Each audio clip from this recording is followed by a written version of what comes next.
ایک دفعہ ایک چور چوری کرنے کی نیت سے مسجد میں داخل ہوا۔ جب اس نے خود کو بالکل اکیلا پایا تو مسجد کی الماری میں پڑا ہوا چندہ جمع کرنے کا ڈبہ نکالا اور اس میں سے پیسے نکالنے کی کوشش کرنے لگا۔ کافی کوشش کرنے کے باوجود ابھی تک 1 روپیہ بھی نہیں نکل پایا تھا کہ اسے کسی کے چلنے کی آہٹ محسوس ہوئی۔ اسے مسجد کی کھڑکی کی طرف جا کر کھڑا ہو گیا۔ اسے ایک شخص آتا ہوا نظر آیا اور یہ چور جلدی سے مسجد سے باہر کی طرف نکلا، آتے ہوئے شخص سے ہاتھ ملایا اور وضو کرنے بیٹھ گیا، اور پھر چور آ کر اس نمازی کے ساتھ نماز پڑھنے لگا۔ وہ چور نماز صرف اس لیے پڑھ رہا تھا کہ کہیں اس شخص کو مجھ پر شک نہ ہو جائے۔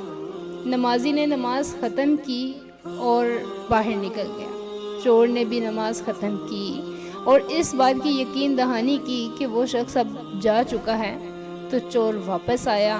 اس نے واپس وہی ڈبہ پکڑا اور اس میں سے پیسے نکالنے کی پھر سے کوشش کرنے لگا۔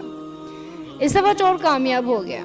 اس نے کافی پیسے اس ڈبے سے نکال لیے تھے کہ اس کو پھر سے کسی کے چلنے کی آہٹ محسوس ہوئی۔ چور نے ڈبے کو پھر ایک سائیڈ پر کیا اور کھڑکی سے دیکھا کہ کوئی شخص مسجد کی طرف آ رہا ہے، تو چور نے خود کو بچانے کے لیے نماز شروع کر دی۔ باہر سے آنے والا شخص جب مسجد میں داخل ہوا، اس نے اپنے سر پر ٹوپی رکھی اور چور کو نماز پڑھتے ہوئے کافی غور سے دیکھنے لگا۔ چور کو محسوس ہوا کہ یہ شخص اسے کافی غور سے دیکھ رہا ہے، تو چور کو لگا کہ اس شخص نے مجھے چوری کرتے ہوئے دیکھ لیا ہے۔ اب باہر سے آنے والا شخص چور کے فارغ ہونے کا انتظار کرنے لگا اور اس کے ارد گرد چکر لگانے لگا کہ کب یہ انسان فارغ ہو تو وہ اس سے بات کر سکے۔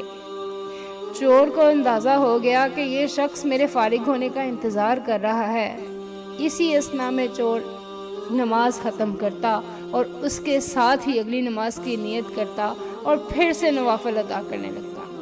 اسی طرح نوافل ادا کرتے کرتے چور نے 100 نوافل ادا کر دیے، اور وہ آدمی انتظار کرتے کرتے ایک سائیڈ پر بیٹھا تھک گیا اور اس کی آنکھ لگ گئی۔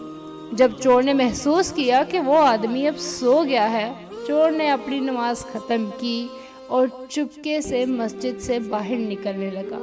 جیسے ہی چور دبے پاؤں مسجد سے باہر نکلا تو انتظار کرنے والا شخص جو کہ دیوار سے ٹیک لگائے سو گیا تھا، اس کی آنکھ کھلی اور فوراً چور کے پیچھے بھاگا اور جا کر اس کا ہاتھ پکڑ لیا۔ اس شخص نے چور سے کہا کہ یہاں میں 2 گھنٹے سے تمہارے فارغ ہونے کا انتظار کر رہا ہوں اور تم ہو کہ اتنی تیزی سے مسجد سے نکلی جا رہے ہو۔ چور کو لگا کہ ذلت اور رسوائی تو آج اس کا مقدر بن گئی ہے کہ تم 2 گھنٹے سے میرا انتظار کیوں کر رہے ہو؟ تمہیں مجھ سے کیا کام ہے؟ میں تو تمہیں جانتا بھی نہیں ہوں۔ چور کے اس سوال کا جواب دیتے ہوئے اس شخص نے کہا کہ دراصل اس مسجد سے کچھ دور میرا ایکسیڈنٹ ہوا اور میری گاڑی دلدل میں جا پھنسی۔ میں زندگی اور موت کی کشمکش میں تھا۔ اس مشکل میں میں نے اللہ سے منت مانگی، یا اللہ مجھے صحیح سلامت اس مشکل سے نکال دے، تو میری جیب میں جتنے بھی پیسے ہیں میں اس مسجد میں کسی مستحق نمازی کو دوں گا۔ اللہ نے مجھے اس مشکل سے آسانی سے نکال دیا، میری جان بخش دی، تو میں اس مسجد میں آیا اور یہاں مجھے نماز پڑھتے ہوئے تم دکھائی دیے۔ یہاں سے تم نوافل ادا کر رہے تھے۔ یقیناً تم بہت نیک بندے ہو، تم ہی ان پیسوں کے مستحق ہو۔ اس نے وہ پیسے اس چور کے ہاتھ پر تھمائے اور خود نکل گیا۔ چور مسجد میں داخل ہوا اور بہت پشیمان تھا، بہت افسردہ تھا۔ وہ رونے لگا اور اللہ سے کہنے لگا، یا اللہ میں کس قدر بدکار ہوں، میں تیرے گھر میں چوری کی نیت سے آیا اور خود کو بچانے کے غرض سے میں نوافل پہ نوافل ادا کرتا گیا۔ اے میرے پروردگار، تو کتنا غفور الرحیم ہے، تو عطا کرتا ہے تو بے شمار عطا کرتا ہے۔ تو نے میری عزت رکھی اور مجھے اس قدر عطا کیا۔